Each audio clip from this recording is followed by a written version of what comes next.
18 months ago, this stopped being an outbreak. It became a system failure. Food failed, water failed, power failed. Myco didn't just create a pathogen. It created a world where everything we depend on can be weaponized. The infected aren't sick, they're repurposed. We're still here. As long as we're still here, we're still learning.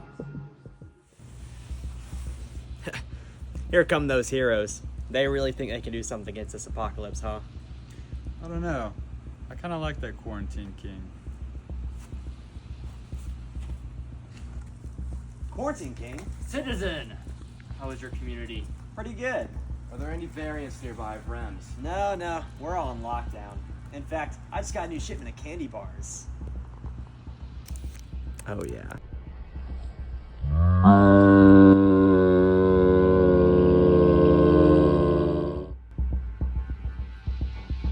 Feel anything?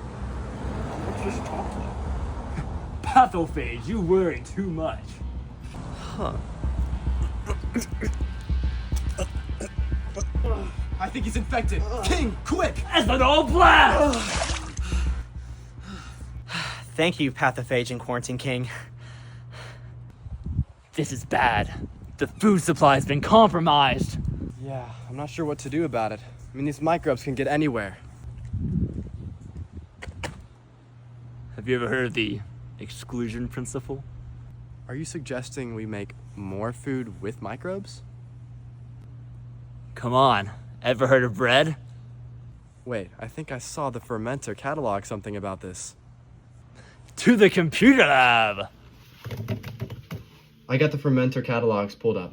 Let's check it out. If you're watching this, your food is probably compromised. This means you can't rely on anything coming from the outside. You just need something you can control. What I'm showing you is sourdough starter. It is made from just flour and water, but it becomes a stable system of microbes you can maintain yourself. There are two main types of microbes involved, wild yeast and lactic acid bacteria. The yeast breaks down the sugar from the flour and releases carbon dioxide. The gas gets trapped in the dough and makes it rise. The bacteria produces acid, mainly lactic acid, and a little bit of acetic acid. This lowers the pH of the mixture. A lower pH helps prevent harmful microbes from growing. Also gives the tangy taste in sourdough bread. So instead of trying to remove microbes completely, you create an environment where the right ones take over. Here's the basic process. Start with flour and water. Let it sit at room temperature. Feed it fresh flour and water each day. After a few days, it will become active and start to bubble. That means your culture is working. Once it's active, take a portion of it, mix it with the flour, water, and a little bit of salt to make the dough. Let it ferment, and then the microbes will produce gas and acid during this time. After that, shape the dough, let it rise, and then bake it. The heat will stop the microbial activity and give you a stable food product. This system is simple, repeatable, and doesn't depend on outside supply chains. You don't need perfect conditions, just need consistency. This fermenting stuff really doesn't seem that difficult. You're right, King. I think we can pull this off. Water supply contaminated. Water supply contaminated. Silence! Stop the alarms. I know exactly what to do. I'm back. What? What did you do? I fixed it. How? Let me show you. Alright, so here's what I did. I assumed the water was contaminated, so I tested it first. I plated a sample before treatment, and it showed bacterial growth, about 35 colonies on a single plate. That confirmed the water was not safe. So I treated it using a bleach-based disinfectant, sodium hypochlorite. I used about 0.2 grams of purifying agent for 0.5 liters of water. Then I mixed it thoroughly to make sure that the disinfectant came into contact with everything in the sample. What that does is it breaks down microbial cell membranes and denatures the proteins. It effectively kills the bacteria. It also helps suspended particles clump together and settle out, which is why the water looked clearer afterward. Then I tested it again using the same plating method. This time there were 0 colonies, nothing grew. That tells me that the bacterial load was reduced to undetectable levels. So the treatment worked, but the important part is, I didn't assume it worked, I confirmed it. You don't trust how water looks, you test it, you treat it, and then you verify it before anyone uses it.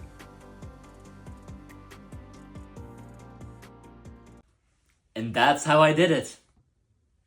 You did all that in 4 hours? Who do you think I am? I'm the quarantine king! I think the power just went out. Ah, things are not going our way. It's alright. Let's dig up the archives from Captain Antibody on this scenario. Antibiotic Avengers strive to create a fuel cell to use for energy. Our base setup used very common resources. We gathered mud, and it looked about like this. We wanted something that was very moist and dense. On top of that, we added our anode, which is just a piece of felt with the anode wire threaded through it. On top of that, we added 3 more inches of the sifted mud, and finally we added our cathode, which was a thicker piece of felt with, again, the cathode wire fed through it. On top of that, we put the lid and then added our hacker board. You can see here the setup of our fuel cell with the wires flowing in their respective ports. And after 5 days, our cell started generating energy. And throughout the time fighting this micro-apocalypse, we were required to boost our cell to produce more energy. So on day 6, we ended up adding some common water, mixing into the mud, which boosted our production. But after this waned, we decided we needed to boost the fuel cell again. So on day 14, we added some NaCl with the goal of increasing ionic conductivity in the liquid medium and reducing internal resistance in the circuits. And a graph of our data shows an exponential increase in energy production, proving that this boost was effective. So for this final boost, we measured 50 milliliters of H2O and 20 millimolars of NaCl, which is just common salt. We mixed this into a solution and then poured it into the deconstructed fuel cell, mixing with the mud. After replacing our wires, our fuel cell peaked in energy production on day 15, hitting 58 millivolts. Steadily declined after this, but overall the production remained higher than before we boosted the cell. You can see here on a graph, the blue line is after our fuel cell boost with a peak on that day 15, and the orange shows what our data looked like before, overall proving that this boost was effective. Man, I never would have guessed that mass producing these fuel cells would have given us this much power. You said it, King. What? I thought he was gone. It's a document from Dr. X.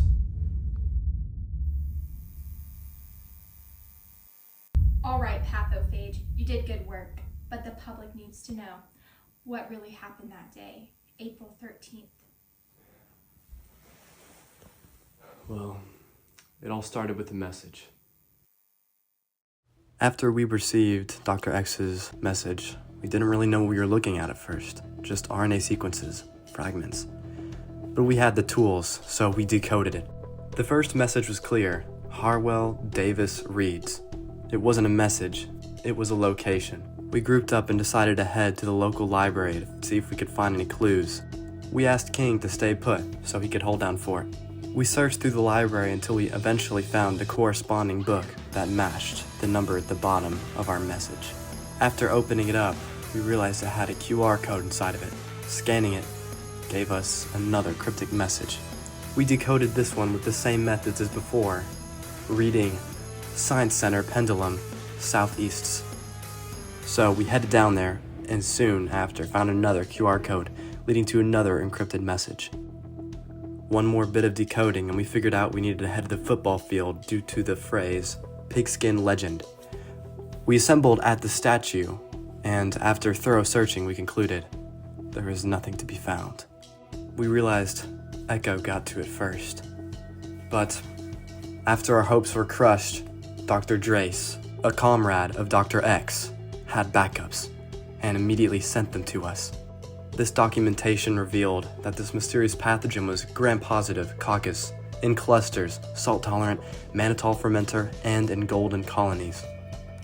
The fermenter immediately identified this pathogen as Staphylococcus aureus from her own unknown studies. We documented all the antibiotics that could treat this disease and potentially save everybody. Then I hurried back to the lab, intending to publish all the results that we jotted down in my notebook. King, you'll never believe. We decoded and got the results. Pathophage,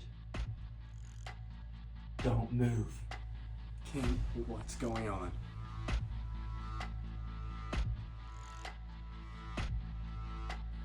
Echo breached our defenses. It somehow rigged explosive devices in this very room. And if you leave without destroying the data, well, there might not be much of you left.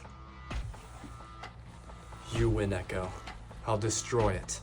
But Pathophage, millions would continue to die. It's left us with no other choice, King. But I still have a choice. King, what are you plotting? Be the hero we've always dreamt of.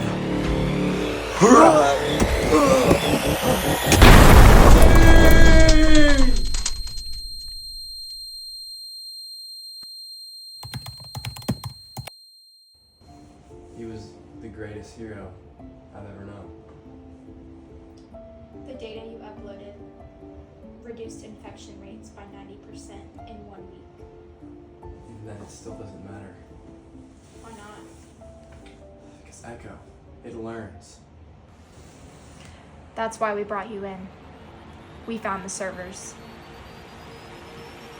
We're assigning the Antibiotic Avengers. You shut it down. I'm on it. For King.